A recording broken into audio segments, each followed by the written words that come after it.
এক সাহাবী বলল, নবী আমার ছেলে মিষ্টি খায়, বেশি মিষ্টি খায়, এত মিষ্টি কিনে দেওয়ার টাকা আমার নাই, আপনি ছেলের নসিহত করেন।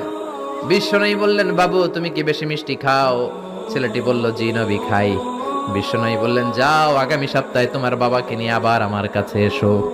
বিশ্বনবী পরের সপ্তাহে ছেলেরে বললেন, ও ছেলে মিষ্টি বেশি খেও না, এত বেশি মিষ্টি খাওয়ার টাকা দেওয়ার টাকা তোমার বাবার নাই, কম কম খাবা, তাহলে তোমার বাবার উপর ihsan হবে।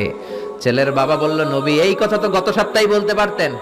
বিশ্বনবী বললেন, কেমন করে বলি, কারণ আমি নবী তো মিষ্টি পছন্দ করি। এক সপ্তাহের ব্যবধানে নিজের অভ্যাসটাকে পাল্টালাম, মিষ্টি কম কম খাওয়া শুরু করলাম। আগে নিজে আমল করলাম, তারপরে তোমার ছেলেরে বললাম।